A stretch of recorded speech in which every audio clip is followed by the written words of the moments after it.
साहिब बंदगी, सभी को राम राम। क्या पहले पुरुष आया या नारी?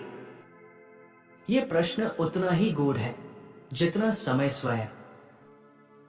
सदियों से ऋषि मुनि, वैज्ञानिक और दार्शनिक सबने इस रहस्य को सुलझाने की कोशिश की। विज्ञान कहता है ऊर्जा और पदार्थ के संगम से जीवन की रचना हुई। धर्म कहता है ईश्वर ने आदम और हव्वा को बनाया और वही आरंभ था। पर जब कबीर से यही प्रश्न पूछा गया तो वे मुस्कुराए। उनकी आंखों में एक गहरी शांति थी, जैसे वे उस रहस्य को देख रहे हों जिसे बाकी दुनिया भूल गई हो। और फिर उन्होंने कहा, नारी न पाई न पुरुष पायो, आदि अलिखा एक। यानी न पहले नारी थी न पुरुष, सबसे पहले एक था जो अनंत था, निराकार था, जिसका कोई नाम नहीं, कोई रूप नहीं, कोई किनारा नहीं। वही एक जब स्वयं को देखने की इच्छा करता है तो सृष्टि जन्म लेती है। वही एक दो बन जाता है, शिव और शक्ति, पुरुष और प्रकृति, नारी और नर। कबीर कहते हैं सृष्टि की जड़ में कोई भेद नहीं।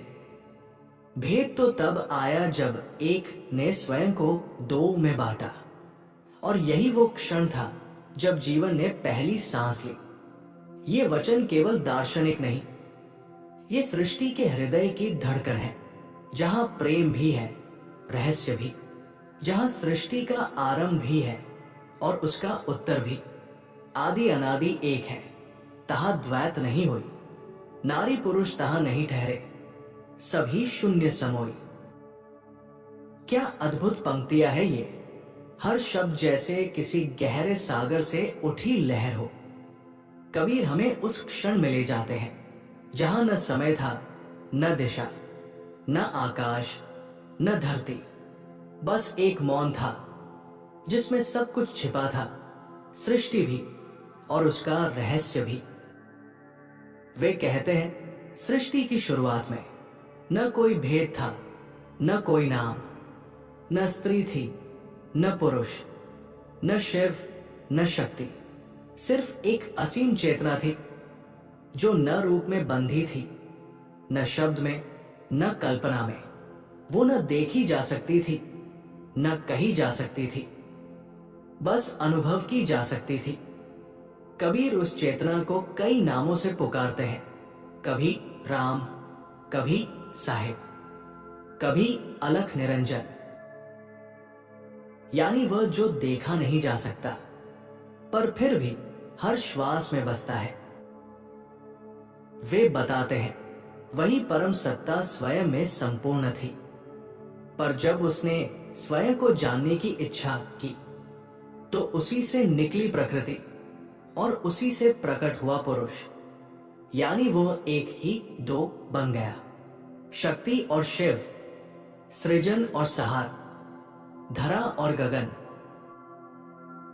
कबीर का यह दृष्टिकोण केवल दार्शनिक नहीं बल्कि अत्यंत जीवंत और भावनात्मक है। वे हमें बताते हैं कि इस सृष्टि का आरंभ किसी युद्ध या वियोग से नहीं बल्कि प्रेम से हुआ था, उस एक की अपने आप को देखने की आकांक्षा से। यही कारण है कि कबीर के शब्दों में सृष्टि एक रहस्य नहीं बल्कि एक गीत है जो हर हृदय में आज भी गूंजता है। कबीर का दर्शन अद्वैत, यानी सब एक है, भेद केवल मन की दृष्टि का है। वे हमें सिखाते हैं कि जो हम भिन्न समझते हैं वो केवल प्रतीति है, सत्य की जड़ में सब एक है। जो जल में कमल रहत है त्यो जग में रहियो भाई, जग रहे न तुम रहो, ये तत्व कबीर का है। सोचिए, जल में कमल अलग दिखाई देता है लेकिन उसका आधार वही जल है। ठीक वैसे ही नर और नारी अलग प्रतीत होते हैं पर आत्मा का स्रोत एक ही है। कबीर कहते हैं जो भीतर है वही बाहर है, जो परमात्मा है वही आत्मा है। ये शब्द केवल दार्शनिक नहीं बल्कि अनुभव से निकली चेतना है। वे हमें अंदर झांकने की ओर मोड़ते हैं, क्योंकि सच्चाई भीतर छिपी है। बाहरी रूप और भेद केवल आंखों का भ्रम है। इसलिए जब कोई पूछता है पहले कौन आया, पुरुष या नारी, कबीर मुस्कुराते हैं और कहते हैं जब तक दो दिखे तब तक सत्य छिपा है। इसका अर्थ है सत्य कभी भी भेद में नहीं, सत्य तो हमेशा एकत्व में है। और यही अद्वैत की महानता है, जहां सबका आधार वही परम चेतना है और भेद केवल मन की माया। कबीर का यह संदेश हमें भावनात्मक रूप से भी छूता है, क्योंकि जब हम इसे समझते हैं तो मन की उलझने और द्वैत का भय धीरे धीरे पिघलने लगते हैं। हम अनुभव करते हैं कि सभी जीव एक ही धारा के रूप है और प्रेम, करुणा और समरसता उसी से जन्म लेती है। कबीर कहते हैं पहले पुरुष या नारी, ये प्रश्न स्वयं ही भ्रमित करने वाला है। पहले और बाद में का विचार तो समय से जुड़ा है, और समय का जन्म तब हुआ जब सृष्टि ने आकार लिया। सृष्टि से पहले वहां केवल एक था, जिसे कबीर कई नामों से पुकारते हैं। अनहद, शून्य, सहज, सच्चा राम। वे उस अनुभव को कुछ इस तरह बयान करते हैं, जहां न दिन न रैन है, न सूरज नहीं चांद। तहा गया कबीर का मन, रहा अनंत आनंद। सोचिए उस क्षण की गहराई, न प्रकाश, न अंधेरा, न रूप, न सीमा, बस अनंत शांति और आनंद। वहां न पुरुष है, न नारी, न द्वैत का कोई संकेत। सिर्फ साक्षी चेतना है, जो हर प्राणी के भीतर शून्य और पूर्णता में विराजमान है। इसलिए जब कोई पूछता है पहले कौन आया, पुरुष या नारी, कबीर मुस्कुराते हैं और उत्तर देते हैं दोनों बाद में आए। पहले केवल एक था। ये एक ही वो परम तत्व है जिससे हर जीव, हर रूप, हर प्राणी और हर अनुभव जन्म लेता है। ये विचार सिर्फ दार्शनिक नहीं, ये हृदय की अनुभूति है, जहां हर सवाल का उत्तर मौन में, भीतर की गहराई में छिपा है। कबीर साहब की वाणी में हर शब्द ऐसा है जैसे ज्ञान की बिजली अंधेरे को चीर दे। उनकी बातों में न कोई दिखावा है, न कोई जटिलता, बस सच्चाई का निर्मल प्रकाश। आइए देखें कैसे कबीर ने सच्चे धर्म और अद्वैत सत्य को अपनी वाणी में समझाया है। पहले पुरुष न नारी, एक ज्योति से सब संसारी। इसका सीधा अर्थ है इस सृष्टि की जड़ में एक ही प्रकाश है।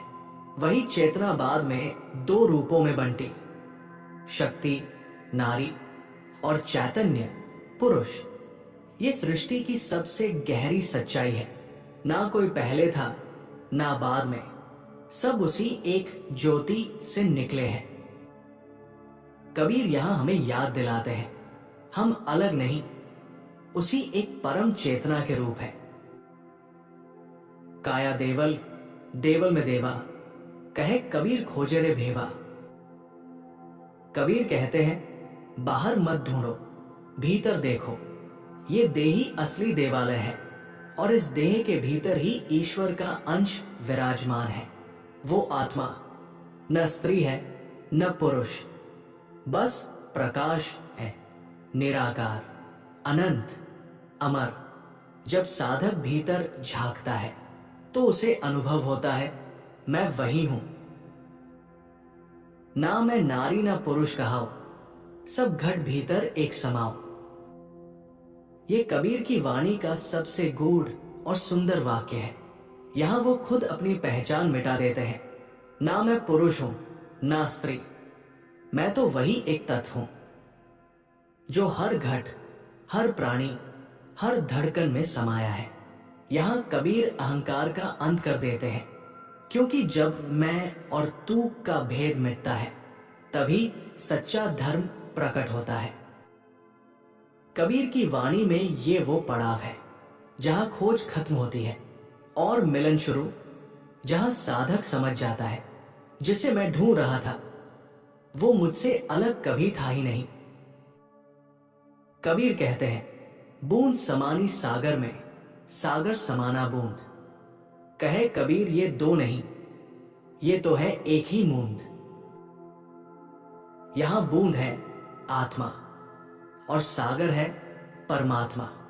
जब आत्मा अपने सागर में विलीन होती है तो कोई फर्क नहीं बचता, ना बूंद रहती है ना सागर अलग दिखता है, बस एक ही अस्तित्व रह जाता है, शांत, अनंत और पूर्ण।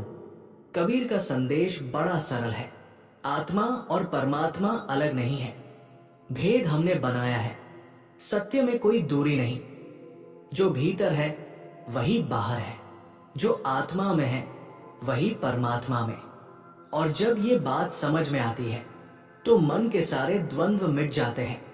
साधक मुस्कुरा उठता है क्योंकि अब उसे मिल गया अपना सागर। कबीर इस स्थिति को सहज समाधि कहते हैं।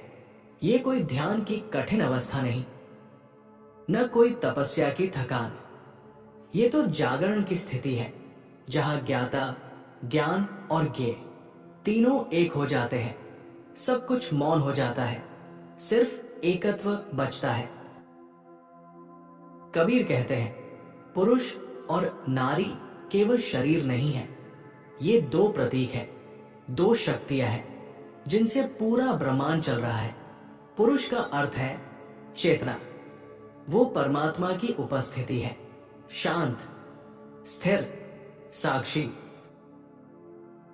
और नारी का अर्थ है प्रकृति, वो शक्ति है जो इस चेतना को गति देती है, रंग देती है, रूप देती है, जीवन देती है।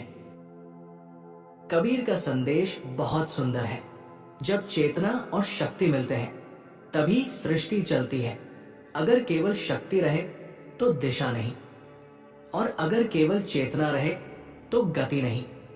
इसलिए दोनों पूरक है, विरोधी नहीं, एक दूसरे के अस्तित्व का कारण है। कबीर कहते हैं, शक्ति शिव को खोजती, शिव शक्ति में रमे, दोनों मिलकर जगत बना, दोनों ही ब्रह्मा समे। क्या अद्भुत वाणी है। यहां शक्ति यानी नारी, शिव यानी पुरुष, एक खोजती है, दूसरा उसमें रम जाता है। और जब दोनों एक होते हैं तो सृष्टि का संगीत गूंज उठता है। यही है सृजन का रहस्य।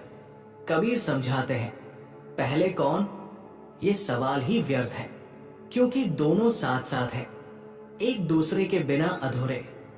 जैसे दीपक बिना लौ के अधूरा है और लौ बिना दीपक के भी, दोनों मिलकर ही प्रकाश देते हैं।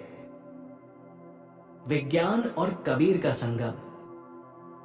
आज का विज्ञान भी यही कहता है, सृष्टि की शुरुआत ऊर्जा से हुई थी।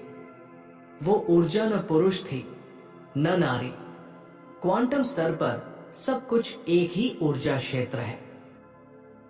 कबीर 600 साल पहले ही यही कह गए, एक एक कण में सब समाया, सब घट एक प्याला। उन्होंने देखा था कि ये संपूर्ण ब्रह्मांड एक ही चेतना की अभिव्यक्ति है। विज्ञान इसे एकीकृत क्षेत्र कहता है। कबीर ने कहा, सहज राम। कबीर इस चर्चा को केवल ज्ञान के लिए नहीं करते। उनका उद्देश्य ये था कि मनुष्य इस भेदभाव को समाप्त करे।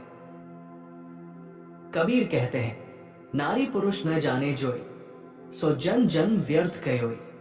यानी जिसने इस भेद को सच्चाई समझा उसका जीवन व्यर्थ गया, क्योंकि आत्मा का कोई लिंग नहीं, वो शुद्ध चेतना है। इसलिए उन्होंने कहा, सब घट राम बसा, राम बिना घट नहीं। हर देह में वही एक सत्य है, चाहे वो पुरुष हो या स्त्री। कबीर जी के अनुसार मुक्ति तब होती है जब मनुष्य भेद से मुक्त होता है, जब उसे ये अनुभव होता है कि मैं वही हूं जो सब में है, तब वो कहता है, मोह को कहाँ ढूंढे रे बंदे।